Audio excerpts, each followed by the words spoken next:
William Wallace, Batalha de Stirling Bridge. A Batalha de Stirling Bridge foi uma das batalhas que ocorreram durante a Guerra da Independência da Escócia.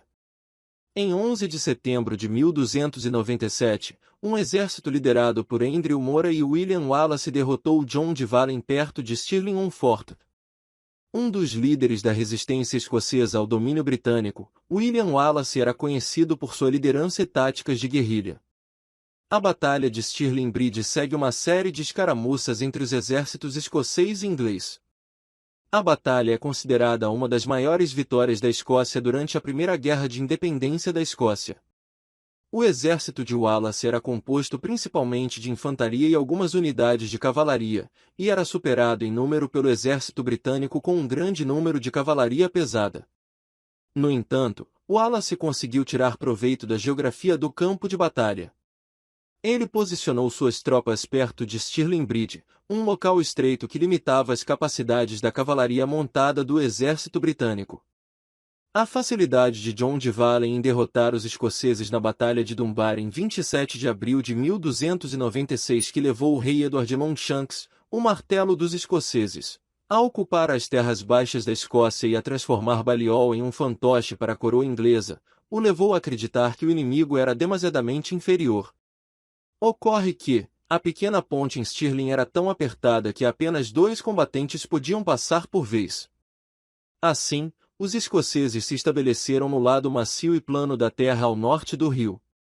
Sir Richard Lund, um cavaleiro escocês que se juntou aos ingleses após a rendição de Owen, ofereceu-se para liderar uma força de cavalaria através do vão próximo, flanqueando o inimigo onde a cavalaria poderia passar rapidamente.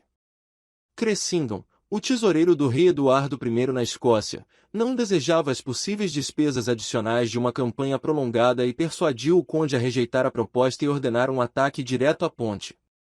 Início da batalha. A batalha começa com o ataque do exército britânico, que avança pela ponte.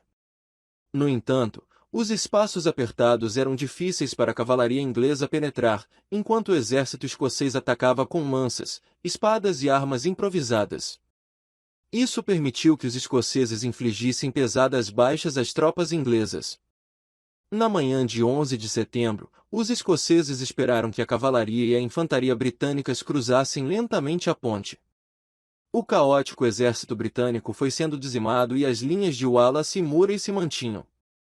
As linhas de William Wallace e Andrew Murray seguraram firme. Eles haviam recuado um pouco quando os arqueiros ingleses atacaram. De acordo com o Emingurd Chronicle, os 2 comandantes escoceses esperaram até que o maior número de inimigos estivesse exposto do outro lado.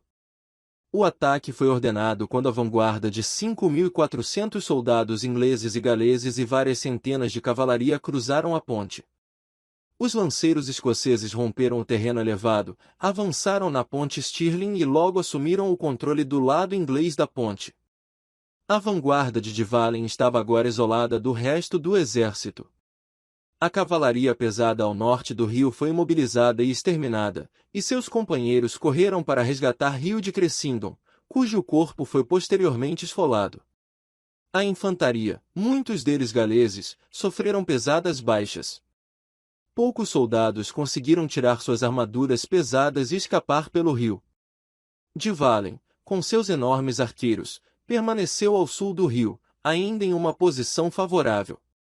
Com a maior parte de seu exército ainda intacto, ele poderia ter mantido a linha na foz do Forth e evitado que os escoceses ganhassem mais posições nas passagens do sul, mas faltou confiança.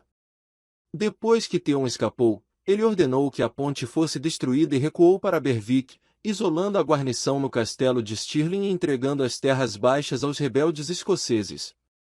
O alto vigilante James Stewart da Escócia e Malcolm, conde de Lennox, cujo exército fazia parte da força de Surrey, observou a carnificina ao norte da ponte e recuou.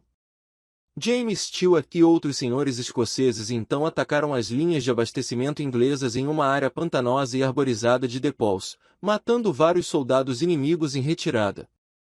Resultado: a Batalha de Stirling Bridge foi uma derrota terrível para os britânicos, mostrou que, em certas circunstâncias, a infantaria poderia ser superior à cavalaria. As lições aprendidas levaram algum tempo.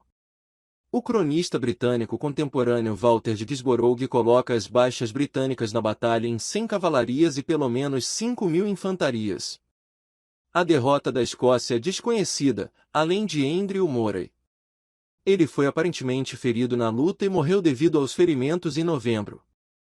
A Batalha de Stirling Bridge foi uma das batalhas mais importantes da Primeira Guerra da Independência da Escócia, o que aumentou muito o moral e a determinação da guerra. Os escoceses resistiram bravamente à ocupação britânica. Consequências: Wallace então liderou uma série de incursões pelo norte da Inglaterra, que pouco ajudaram os escoceses em sua busca pela independência tática, mas tiveram um grande impacto no moral de seus guerreiros. Em março de 1298, Wallace foi nomeado protetor da Escócia. Sua glória durou pouco, pois o próprio rei da Inglaterra chegou do norte de Flandres com um exército. No verão de 1298, os dois finalmente se encontraram em Falkirk Field, onde Wallace foi derrotado. Wallace foi levado para Londres, preso na casa de William de Leirer e depois transferido para Westminster Hall, onde foi julgado por traição e atrocidades cometidas contra civis britânicos durante a guerra.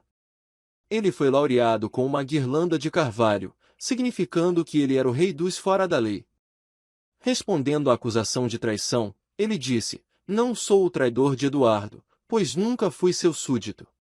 Após seu julgamento, em 23 de agosto de 1305, Wallace foi levado para a Torre de Londres. Ele foi despido e conduzido pelas ruas da cidade até Smithfield, no centro da cidade, sendo exposto à raiva dos britânicos. Wallace foi assediado e torturado, enforcado, arrastado e desmembrado. Ainda vivo, ele foi castrado, eviscerado e finalmente decapitado. Seu corpo foi esquartejado e seus membros foram levados para diferentes partes do reino e sua cabeça foi exposta na Ponte de Londres.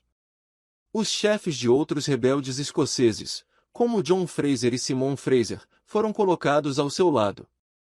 No entanto, a morte de William Wallace não alcançou o efeito desejado pelos britânicos. Em vez disso, ele passou de um simples líder rebelde a um mártir e um símbolo de resistência.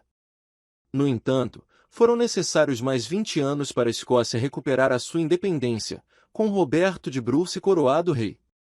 Memoriais e monumentos foram erguidos para Wallace séculos após sua morte, e ele alcançou o status de herói nacional na Escócia. Uma placa comemorativa foi erguida perto da entrada do Hospital Saint Bartholomew, próximo ao local da execução.